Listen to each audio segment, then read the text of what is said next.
लगातार वो पद पर रहें न रहें, वो जनता के बीच में, अपने समर्थकों के बीच में, अपने चाहने वालों के बीच में रहते हैं। नेतृत्व का मतलब होता है सबको लेकर के चलने वाला, सबको जोड़ करके चलने वाला, सबको मिलाने वाला।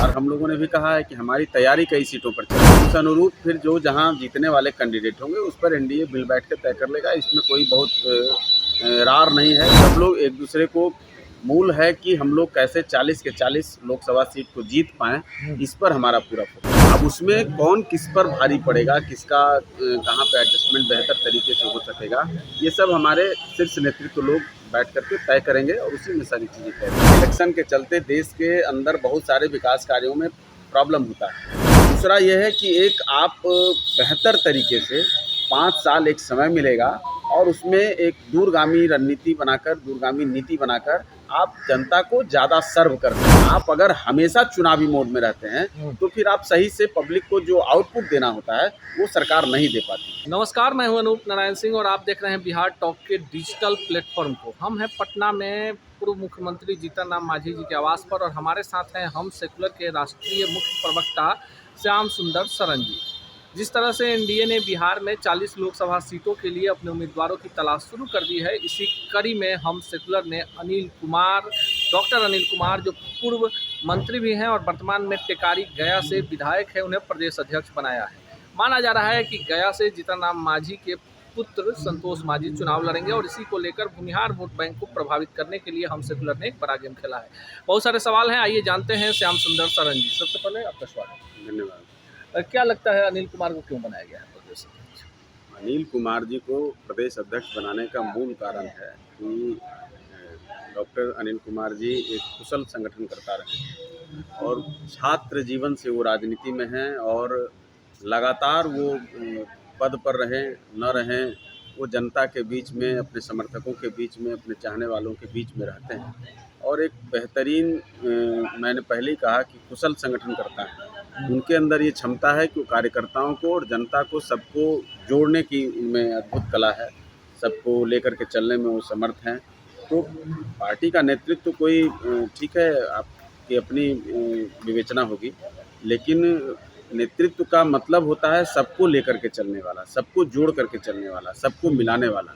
तो अनिल कुमार जी में पार्टी ने वही देखा है और उसी के अनुरूप उनको बनाया गया है कि कैसे पार्टी के संगठन को और वो विस्तार देंगे और भव्यता देंगे। सबसे बड़ा सवाल है कि जिस तरह से सीटों के बंटवारे को लेकर अब बातें होने लगी है, कितनी सीटें हैं जिस पर आपकी पार्टी का दावा है? नहीं, देखिए, ये तो टेबल टॉक का चीज़ है। जब हमारे शीर्ष नेता बैठेंगे एनडीए के टेबल पर, वो बातें होंगी, तब वहाँ पर वो क्लियर होगा। बाकी तो कई बार हम लोगों ने भी कहा है कि हमारी तैयारी कई सीटों पर चल रही है। उस अनुरूप फिर जो जहाँ जीतने वाले कैंडिडेट होंगे उस पर एनडीए मिल बैठ के तय कर लेगा। इसमें कोई बहुत रार नहीं है, कोई बहुत किसी में द्वेष आपस में नहीं है। सब लोग एक दूसरे को, मूल है कि हम लोग कैसे 40 के 40 लोकसभा सीट को जीत पाएँ, इस पर हमारा पूरा फोकस है। लेकिन जो मीडिया में चर्चा है गया सुरक्षित और जमुई सुरक्षित, 2 सीटों को लेकर, और पार्टी, आपको नहीं लगता है कि अनिल कुमार भूमिहार बिरादरी से आते हैं, आप भी नवादा सीट पर काफ़ी मेहनत कर रहे हैं, नहीं लगता है कि 2 सीटों के अलावा भी तीसरी सीट जो है वो होनी चाहिए? देखिए, हमने पहले ही कहा ना कि 3 ही क्यों, उससे भी ज़्यादा पर हो सकता है। हमारी दावेदारी या हमारा जो काम है, तो वो तो लोग, हर कोई जो है अपना एक पूरा तैयारी करता है और हम भी कर रहे हैं। अब उसमें कौन किस पर भारी पड़ेगा, किसका कहाँ पे एडजस्टमेंट बेहतर तरीके से हो सकेगा, ये सब हमारे शीर्ष नेतृत्व लोग बैठ करके तय करेंगे और उसी में सारी चीज़ें तय होंगी। वन नेशन वन इलेक्शन का आपका पार्टी का क्या रुख है इसमें? नहीं, इस पर तो हमारा समर्थन है। देश हित में जो भी निर्णय है, हमने हमेशा से कहा है, इलेक्शन के चलते देश के अंदर बहुत सारे विकास कार्यों में प्रॉब्लम होता है। लोग चुनावी मोड में, अगर आप 5 साल देश चुनावी मोड में रहेगा तो फिर विकास के काम और अन्य काम उसमें कहीं ना कहीं बाधित होते हैं। तो ये देश के लिए बहुत सही होगा और न केवल कह लीजिए कि जो खर्च के बात हो रही कि जितना संसाधन लगता है, जितनी परेशानी होती है, दूसरा यह है कि एक आप बेहतर तरीके से 5 साल एक समय मिलेगा और उसमें एक दूरगामी रणनीति बनाकर, दूरगामी नीति बनाकर आप जनता को ज़्यादा सर्व कर सकेंगे।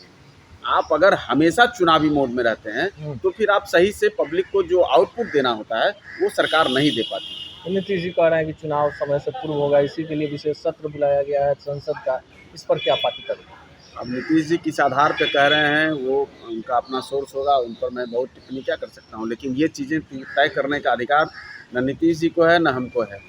ये तो या तो चुनाव आयोग तय करेगा या फिर जो भी कमेटी बनी है उस कमेटी का क्या होता है, उनका क्या निर्णय है, प्रधानमंत्री जी का उस पर क्या है, ये बहुत उच्च स्तर की बात है। इस पर हमें नहीं लगता कि बहुत कुछ अभी हम लोग बोल जाएं उससे कुछ होने वाला है। जो कुछ होगा आने वाले महीनों में दिखेगा। ये हैं हम सेकुलर के राष्ट्रीय मुख्य प्रवक्ता श्याम सुंदर शरण जी, और इनका कहना है कि अनिल कुमार के प्रदेश अध्यक्ष बनाए जाने के बाद जाहिर सी बात है कि पार्टी में एक नई ऊर्जा का संचार हुआ है। कहीं ना कहीं इस बात को भी बल मिल रहा है कि पार्टी सभी जातियों को एक साथ लेकर चलने में विश्वास करती है। साथ ही साथ इनका कहना है कि अभी कितनी सीटों पर दावेदारी होगी ये पार्टी के शीर्ष नेता तय करेंगे, लेकिन बहुत सारी ऐसी सीटें हैं जिन पर पार्टी पूरे जोर आजमाइश के साथ तैयारी में लगी हुई है। अब यह देखना आगे काफ़ी उत्साहजनक होगा कि हम सेकुलर ने जिस तरह से पार्टी में बड़े फेरबदल किए हैं, इसका क्या परिणाम 2024 के लोकसभा चुनावों में देखने को मिलेगा। ऐसे ही खबरों के लिए जुड़े रहिए बिहार टॉक से। यूट्यूब पर लाइक और सब्सक्राइब करें, बेल आइकन जरूर दबाएं। फेसबुक, ट्विटर और इंस्टा पर फॉलो करें।